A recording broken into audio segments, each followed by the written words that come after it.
Hey, good evening, Pahrump. I'm Dr. Michael Reiner, your host of this Independent Doctors of Pahrump, with my co-host, Dr. Christensen. How are you doing today? Good. Good? Thanks, Doc. Yep. We are, doing a live show because you don't see the little rerun up there.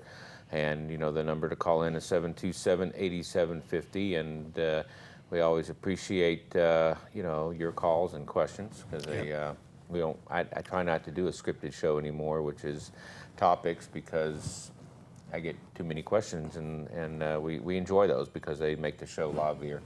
Yeah, but tonight, you know what? As hot as it's been, Mike, we need to talk about water. Oh, absolutely. Hydration. Happens all the time. People get really behind the eight ball with hydration, and then they try to catch up, and you physically, it's literally almost impossible to do. And I want to point out that it takes, in order for you to be caught up with hydration, you really have to go to the bathroom and pee clear urine. It has to be absolutely clear, and then you are hydrated. But we'll hold that thought for a moment, right? How long can you hold it? And Ray is on the phone. Ray. Hey, Ray the Flagman here. Nice to see both of you on Ray. TV today, a live show. It's wonderful. I have 3 questions for you, and you may be baffled by a couple of them. But the first question is, do they still treat mental illness with electric shock treatments and or lobotomies? The second question is, I tried the coconut oil organic. It's really delicious, but I get heartburn about an hour afterwards. What's the procedure on that? And the third question, what do you got against root vegetables? I love them. So if you can answer those, I appreciate it. I'll call back later in the show. Thank you, sir. Thanks, Ray. Yeah. Well, I do believe they do ECT, electric shock They're treatment. still doing it. In fact, they're doing it more and more. The lobotomy thing is out, though. Yeah.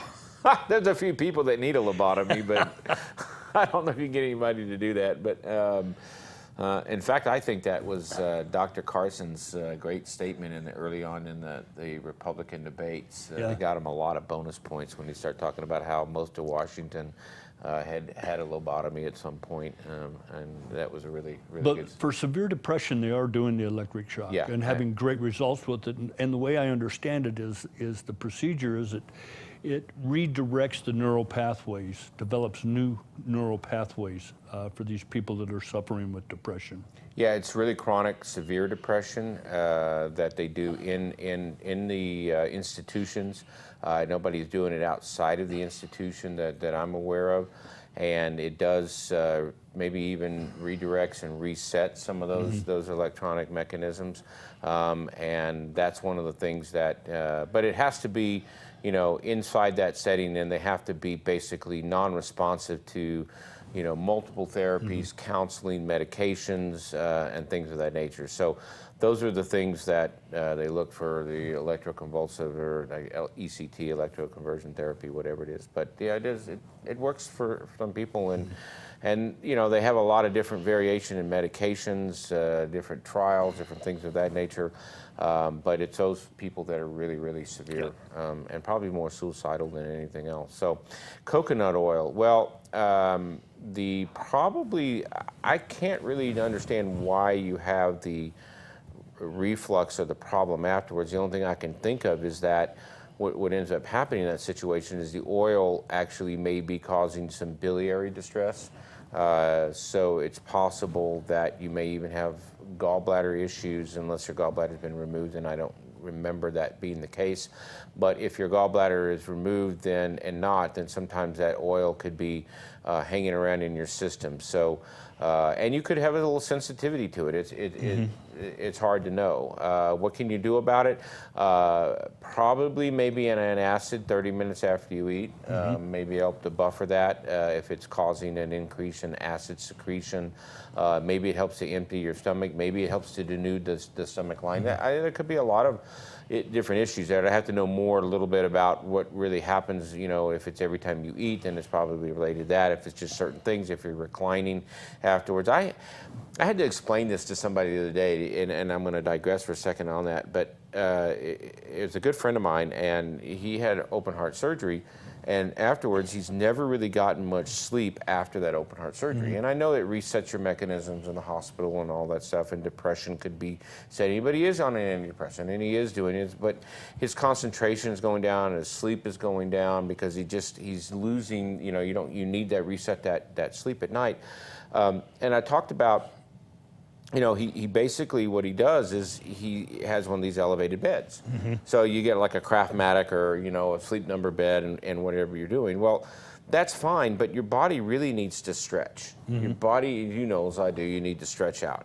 And when you sleep in one of those reclining beds, if you side sleep or you up sleep, then basically you're still bending the spine. You would probably have some idea on this. So he was complaining that his hip was hurting all the time.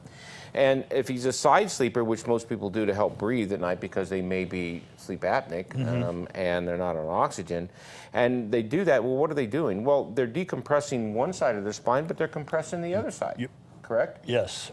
And so that basically causes a lot of problems with pain in the hip. So I said, take some Tylenol. And the proper way to elevate your bed, which you don't need a lot of money, is a 2x4 block. Yeah. I mean, one 2x4 block on each foot of the bed, and I had to diagram it, and literally I had to take a chair and a chair had a headboard, and I said, so this is what it looks like. The whole bed goes 3 inches up, okay, rather than that.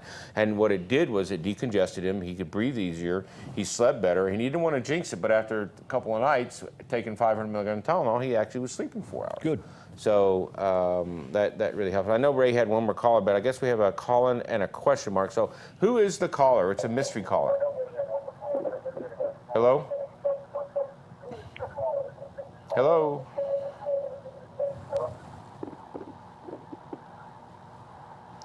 Is the caller still there? Hi, it's Larry. Oh, okay. Hey, how you doing?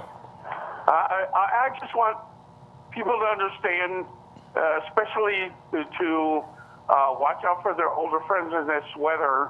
They have to hydrate, make sure everything, watch out especially for their older friends. The thing is, this weather is really tough, and there are some older people in this community. So be sure to watch out for the ones you know. And that's all I wanted to say. Thank you. Thanks, yeah. Oh, excellent. And so, those are... we were on this subject, and Ray asked 3 questions, and I remember 2. Root vegetables. Root vegetables, Why were you against the root vegetables? Well, I think root vegetables have amylose in them, and amylose is a very, very compacted starch. So, which is a sugar. Which is a sugar, right? When broken down but the issue is there's amylase in your saliva, okay? So you have amylase, which breaks down amylose. So when you eat a carrot, it doesn't necessarily taste very sweet, but by the time the amylase has unpacked that starch, okay, now you might as well have taken a teaspoon of sugar and ingested it. That much sugar in your system causes an insulin surge, okay, a tremendous insulin surge. And an insulin surge basically raises blood pressure, and it drives, that insulin has to go somewhere, so it's acting on your fat stores. And if you're inactive, then your fat cells are overrun with sugar and insulin. So what happens is imagine you have a hotel lobby like the Bellagio, right? And the doors are the insulin or sugar wheels, okay? So the people come in, which are sugar molecules, and they're going into the lobby, which is the fat cell. So what happens is now they're turbocharged because insulin is there, and you've got a bunch of sugar.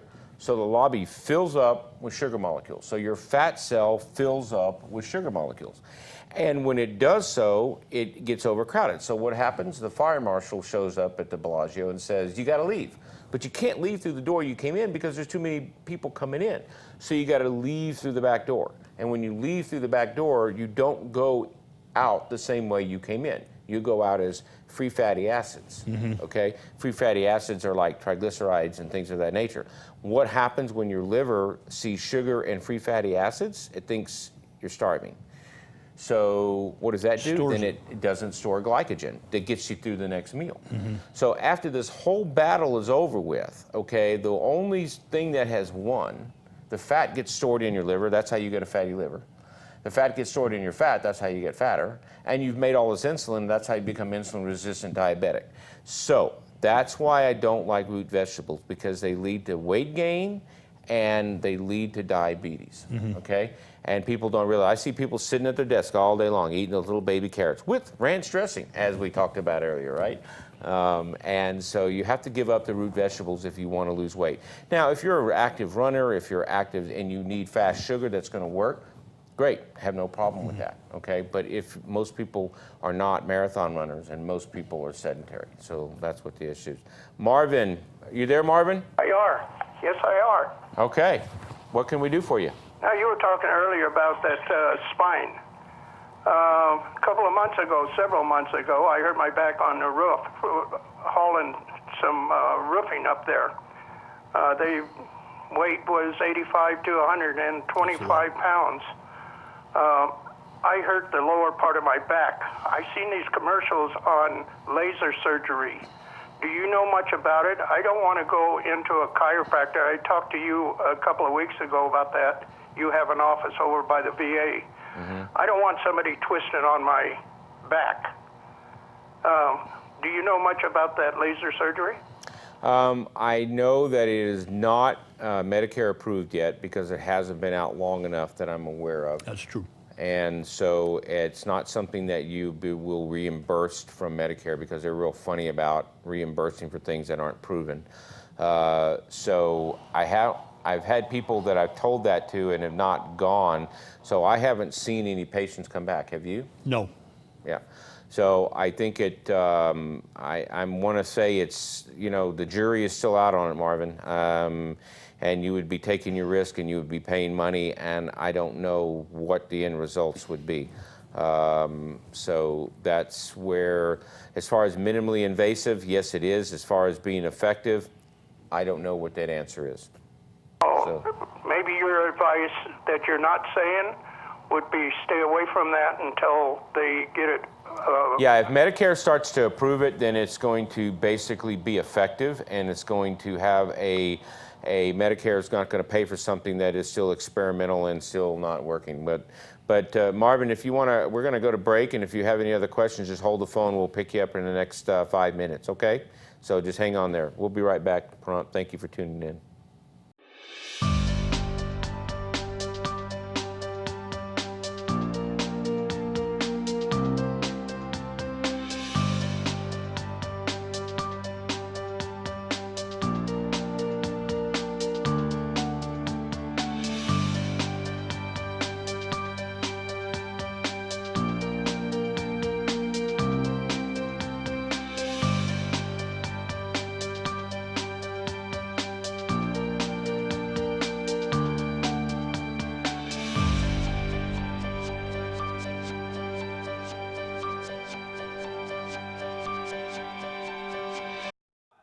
Hi, I'm Dr. Michael Reiner, your host of the Independent Doctors of Pahrump, a TV show that airs Monday night on Channel 46. I want to remind you that I am a practicing physician in Pahrump, and I'm an independent practitioner, which means I am not bought by any insurance company or corporate medicine. We provide the highest level of care. We have nurse practitioners. We have other physicians, specialists who come to our office. Please come visit me. I'm at 1316 East Calvada here in the heart of Pahrump. Thank you.